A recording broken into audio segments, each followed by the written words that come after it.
नमस्कार। प्रादेशिक समाचार के साथ मैं चंदन कुमार कौंडिल्य। पहले मुख्य समाचार।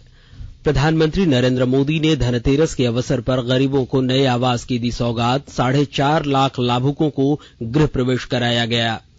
10 लाख नियुक्ति के लिए प्रधानमंत्री ने रोजगार मेले का आज से किया शुभारंभ। 75,000 से अधिक लोगों को देश भर में प्रदान किया गया नियुक्ति पत्र।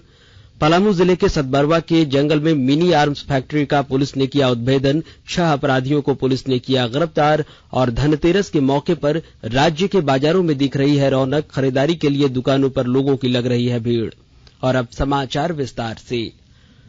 प्रधानमंत्री नरेंद्र मोदी ने आज मध्य प्रदेश में प्रधानमंत्री आवास योजना के तहत निर्मित 4,50,000 से अधिक लाभार्थियों के आवासों का उद्घाटन किया और उनको गृह प्रवेश कराया।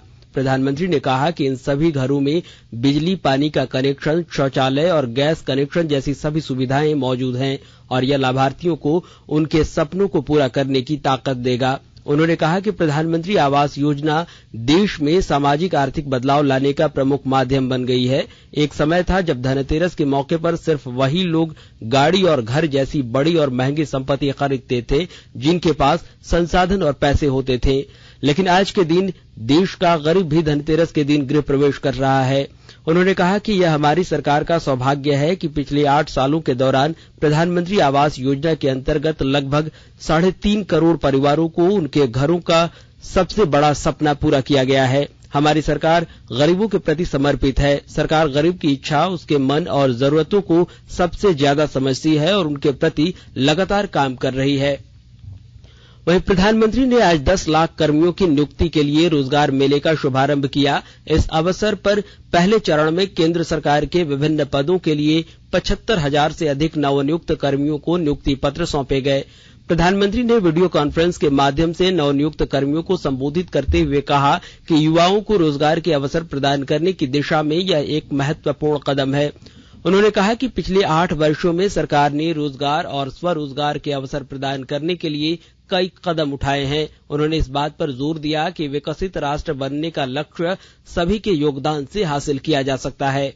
बीते 8 वर्षों में पहले भी लाखों युवाओं को नियुक्ति पत्र दिए गए हैं, लेकिन इस बार हमने तय किया कि इकट्ठे नियुक्ति पत्र देने की परंपरा भी शुरू की जाए ताकि डिपार्टमेंट में भी टाइम बाउंड प्रक्रियाएं पूरा करने और निर्धारित लक्ष्य को जल्द से पार करने का एक सामूहिक स्वभाव बने, सामूहिक प्रयास।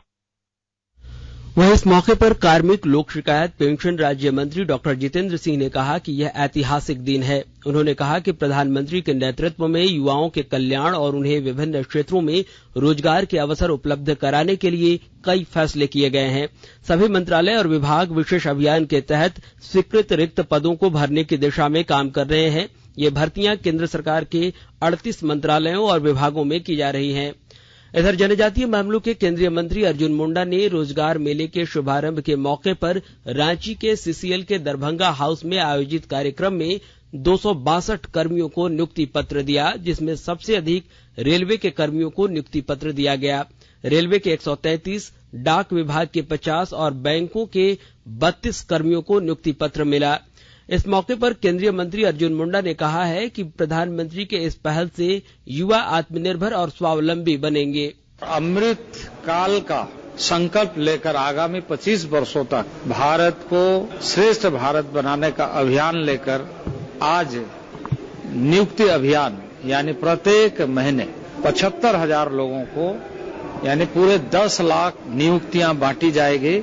इसका श्री गणेश 75,000 नियुक्ति पत्र बांटकर माननीय प्रधानमंत्री जी ने किया है। और जिस तरीके से माननीय प्रधानमंत्री ने देश को आह्वान किया, नए नियुक्त युवाओं को आह्वान किया है, आइए हम सब मिलकर के नए भारत गढ़ने के लिए अपनी भूमिका सुनिश्चित करें। रोजगार मेले में नियुक्त पाए हुए कर्मियों ने प्रधानमंत्री के प्रति अपना आभार व्यक्त किया है। इस कार्यक्रम में रांची रेल मंडल, सीआईएसएफ, सीआरपीएफ और चक्रधरपुर रेल मंडल में नियुक्ति पत्र प्राप्त करने वाले अभ्यर्थी मौजूद थे। और आकाशवाणी अनूठी पहल के साथ स्वतंत्रता के 75 वर्ष का उत्सव मना रहा है। इसका शीर्षक है आजाद भारत की बात आकाशवाणी के साथ।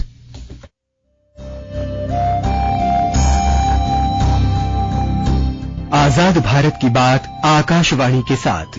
स्वतंत्रता के 75 वर्ष का उत्सव, जीवंत यात्रा की स्मृतियां, स्वतंत्र भारत की उपलब्धियां और कुछ रोमांचक पल। तो आप भी जुड़िए और सुनना न भूलें 15 अगस्त से प्रतिदिन हमारे FM गोल्ड 100.1 और दूसरे चैनलों पर आजाद भारत की बात आकाशवाणी के साथ।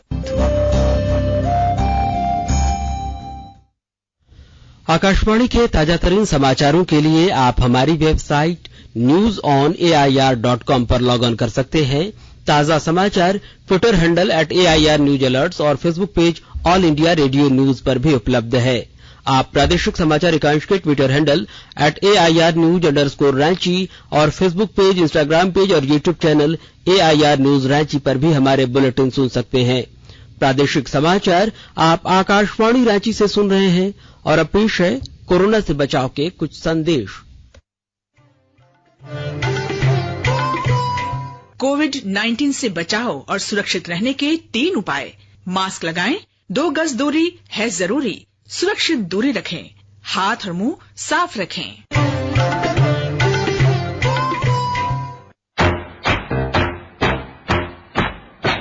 चलो मिलकर इस शुरुआत करें, चलो एक फैसला आज करें, मास्क नहीं तो टोकेंगे, कोरोना को रोकेंगे, चलो इस इरादा करते हैं, चलो कुछ वादा करते हैं, मास्क नहीं तो टोकेंगे, कोरोना को रोकेंगे।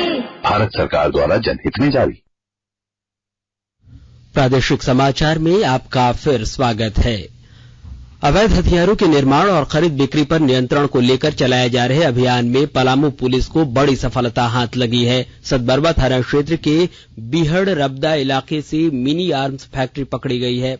पुलिस ने फैक्ट्री के संचालक सहित मुख्य हथियार सप्लायर, खरीदार समेत 6 लोगों को गिरफ्तार किया है। इस इलाके में पिछले 3 वर्ष से मिनी आर्म्स फैक्ट्री चल रही थी। वहीं पलामू के एसपी चंदन कुमार सिन्हा ने बताया कि 2 दिन पूर्व सोशल मीडिया में एक नवयुवक का पिस्टल लहराते फोटो एवं वीडियो वायरल हुआ था। युवक की निशानदेही पर सतबरवा पुलिस ने उसके साथी को अवैध हथियार के साथ पकड़ा। और इधर पलामू जिले के छतरपुर थाना और हरिहरगंज अभियान में 5 लाख के इनामी नक्सली सब जोनल कमांडर रामप्रसाद यादव और उसके नक्सलियों को गिरफ्तार किया है। इनके पास से लेवी की राशि 45,000 रुपए, पर्चा, 2 मोबाइल और 1 बाइक बरामद हुआ है। आरक्षी अधीक्षक चंदन सिन्हा ने बताया कि गिरफ्तार नक्सली रामप्रसाद यादव वर्तमान में औरंगाबाद क्षेत्र का सब जोनल कमांडर है। वह वेब टावर उड़ाने, पुलिस पिकेट से हथियार लूटने और हत्या समेत कई मामलों में आरोपित है। गिरफ्तार नक्सली के पास से पुलिस को कई अहम सुराग भी मिले हैं। इधर गिरिडीह जिले के बगोदर में पुलिस ने सरसों लदे एक ट्रक को लूटने वाले अंतर्राज्यीय गिरोह को पकड़ा है। अपराधियों ने कल रात जीटी रोड पर एक सरसों तेल लदे ट्रक को लूट लिया और चालक व खलासी को बेहोश कर फेंक दिया। पुलिस ने तुरंत कार्रवाई करते हुए टीम का गठन कर धनबाद की ओर जा रहे ट्रक और अपराधियों को गिरफ्तार कर लिया। गिरफ्तार सभी अपराधी पंजाब, बंगाल, उड़ीसा और झारखंड के रहने वाले हैं। इन अपराधियों के विरुद्ध कई राज्यों में वाहन लूट के मामले दर्ज हैं। बगोदर थाना में जो है जीटी रोड में जो है सूचना मिली थी कि एक ट्रक को जो है लूट लिया गया है अज्ञात अपराध कर्मियों के द्वारा। जो है इस सूचना पर तुरंत नौशाद आलम जो वहां के एसडीपीओ है, उन्होंने 4 टीम का गठन किया। उस ट्रक को पकड़ा गया और ट्रक को रैकी करने वाले एक 4 व्हीलर को भी पकड़ा गया। और इसमें एक जो है मेन अभियुक्त जो है कमलजीत सिंह उर्फ पप्पू सरदारा जो है, जो मास्टरमाइंड था पूरे केस में, इनके साथ जो है 6 अन्य अभियुक्त को जो है गिरफ्तार किया गया। स्वास्थ्य विभाग ने राज्य के मेडिकल, डेंटल और होम्योपैथी कॉलेजों में यूजी मेडिकल के कुल 1106 सीटों पर नामांकन को लेकर मैट्रिक्स जारी किया है। इसके तहत सरकारी मेडिकल कॉलेजों में एमबीबीएस की 430, निजी मेडिकल कॉलेजों में 250, डेंटल कॉलेज में 363 और गोड्डा होम्योपैथी कॉलेज में 63 सीट आवंटित की गई है। विभाग ने इस मैट्रिक्स की जानकारी झारखंड संयुक्त प्रवेश प्रतियोगिता परीक्षा परिषद को दे दी है। इन सभी मेडिकल कॉलेजों में स्टेट कोटा से 85% और ऑल इंडिया कोटा से 15% सीटों पर नामांकन होगा। लोहरदगा जिले के कैरो प्रखंड के गुड़ी पंचायत में आपकी योजना आपकी सरकार आपके द्वार कार्यक्रम आयोजित किया गया। कार्यक्रम में मुख्य अतिथि के रूप में मंत्री रामेश्वर उरांव, विशिष्ट अतिथि जिला परिषद अध्यक्ष रीना कुमारी भी शामिल हुए। वित्त मंत्री रामेश्वर उरांव ने कहा कि राज्य सरकार द्वारा पंचायतों में आपकी योजना आपकी सरकार आपके द्वार कार्यक्रम आयोजित किया जा रहा है। सरकार की यह अत्यंत महत्वाकांक्षी कार्यक्रम है। सरकार की सोच है कि सरकार द्वारा संचालित योजनाओं का लाभ हर जरूरतमंद तक पहुंचे। यदि किसी कारण से गांव घर के लोग योजना का लाभ लेने के लिए प्रखंड जिला तक नहीं पहुंच पाते हैं तो सरकार ही आपके द्वार तक पहुंच रही है। इसका लाभ सभी को उठाना चाहिए। इधर हजारीबाग के खाद्य सुरक्षा पदाधिकारी प्रकाश चंद्र गुग्गी ने अपनी टीम के साथ मिलकर दीपावली को लेकर जिले के प्रमुख होटलों और रेस्टोरेंट में जांच की। जांच के दौरान खाद्य पदार्थों से संबंधित आवश्यक निर्देश दिए। उन्होंने आधा दर्जन होटलों की जांच की। मौके पर जांच दल ने मिठाइयों और पनीर की जांच के लिए सैंपल को बाहर भेजा। कुछ दुकानों में खाद्य सामग्री में मिलावटी रंग और अन्य मिलावटें पाई गई। ऑयल फाइन मशीन से प्रयोग किए गए तेल की शुद्धता से संबंधित जांच भी की गई। खाद्य पदाधिकारी ने दुकानों के मालिकों को जागरूक करते हुए कहा कि खाद्य पदार्थों में फूड कलर का प्रयोग करें। पैकिंग वाले मिठाइयों और नमकीन के डिब्बों पर निर्माण और प्रयोग की समाप्ति तिथि अनिवार्य रूप से अंकित करें। वहीं खाद्य सुरक्षा पदाधिकारी ने फूड लाइसेंस की भी जांच की। समय समय पर फूड लाइसेंस नवीनीकरण करने का भी निर्देश दिया। गुमला जिले में दीपावली के मौके पर दिवाली मेले का आयोजन किया गया है, जहां लोग काफी संख्या में खरीदारी कर रहे हैं। और अधिक ब्यौरे के साथ हमारे संवाददाता। दीपावली पर्व को लेकर गुमला जिले के स्थानीय माटी शिल्पकारों एवं सखी मंडल के दीदियों द्वारा निर्मित सस्ते एवं सुंदर दिए और अन्य सामग्रियों को बाजार में उपलब्ध कराने के लिए दीपावली मेला का आयोजन जेएसएलपीएस गुमला तथा ग्रामीण विकास विभाग झारखंड सरकार के सहयोग से 24 अक्टूबर तक किया जा रहा है। यह दीपावली मेला राजकीय कन्या मध्य विद्यालय के प्रांगण में आयोजित किया गया है। इस दीपावली मेले में कुल 11 स्टॉल लगाया गया है। दीपावली मेला का उद्घाटन करते हुए जिला के उपायुक्त सुशांत गौरव ने कहा कि स्वयं सहायता समूह की दीदियों द्वारा जो निर्मित सामग्रियां हैं वो काफी सराहनीय हैं। जिला प्रशासन दीदियों के बनाए गए उत्पादों की बिक्री बढ़ाने के लिए कार्य कर रहा है। नरेश कुमार, आकाशवाणी समाचार, गुमला। वहीं गढ़वा जिले में इस वर्ष दीपावली के मौके पर स्वदेशी सामानों की बिक्री पर जोर दिखाई दे रहा है। और अधिक ब्यौरे के साथ हमारे गढ़वा संवाददाता। दीपावली और धनतेरस के अवसर पर मिट्टी के दिए, खिलौने, देवी देवताओं की मूर्तियां, सजावट के सामान सहित विभिन्न इलेक्ट्रॉनिक सामानों की खूब बिक्री होती है। इसमें चाइनीज वस्तुओं का काफी वर्चस्व रहा है, लेकिन इस वर्ष लोगों का झुकाव चाइनीज वस्तुओं की ओर नहीं के बराबर दिख रहा है। दुकानदारों के मुताबिक इस बार चाइनीज वस्तुओं का 1/4 बिक्री भी नहीं हो पा रहा है। दरअसल सोशल मीडिया और विभिन्न स्वयंसेवी संगठनों की ओर से काफी दिनों से चाइनीज सामानों के बहिष्कार करने के लिए लोगों को जागरूक किया जा रहा है। बाजार में इसका पूरा असर दिख रहा है। इसकी बजाय लोग मिट्टी के दिए, खिलौने को पसंद कर रहे हैं। इसके अलावा मिट्टी के कलश, ढक्कन सहित इलेक्ट्रॉनिक और सजावट के सामानों में भी देसी उत्पादों को चुन रहे हैं। यद्यपि इस बार पिछले 1 महीने से लगातार हो रही बारिश के कारण कुंभकारों को मिट्टी के बर्तन को बनाने और सुखाने में परेशानी का सामना करना पड़ा है। विनोद कुमार पाठक, आकाशवाणी समाचार, गढ़वा। और धनतेरस को लेकर राज्य के सभी जिलों के बाजार में रौनक दिखने लायक है। इस बार बेहतर कारोबार का अनुमान लगाया जा रहा है। सभी बाजारों में धनतेरस की खरीदारी को लेकर दुकान पूरी तरह से सज धज कर तैयार हैं। इस वर्ष भी कार व बाइक के साथ साथ बर्तन, सर्राफा, ऑटोमोबाइल और इलेक्ट्रॉनिक सामान पर दुकानदार एक से बढ़कर एक उपहार की घोषणा कर ग्राहकों को लुभाने में लगे हुए हैं। 2 से लेकर 4 चक्का तक सभी कंपनियों के शोरूम में अच्छी बुकिंग हुई है। 4 चक्का गाड़ियों की मांग इस कदर है कि शोरूम संचालक कई सप्ताह के बाद डिलीवरी देने की बात कह रहे हैं। वहीं सोना, चांदी, डायमंड, रत्न का बाजार भी चमक रहा है।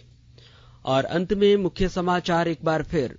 प्रधानमंत्री नरेंद्र मोदी ने धनतेरस के अवसर पर गरीबों को नए आवास की दी सौगात। 4.5 लाख लाभुकों को गृह प्रवेश कराया गया।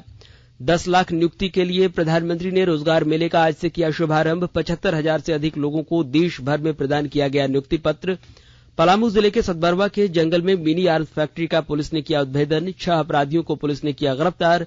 और धनतेरस के मौके पर राज्य के बाजारों में दिख रही है रौनक। खरीदारी के लिए दुकानों पर लोगों की लग रही है भीड़।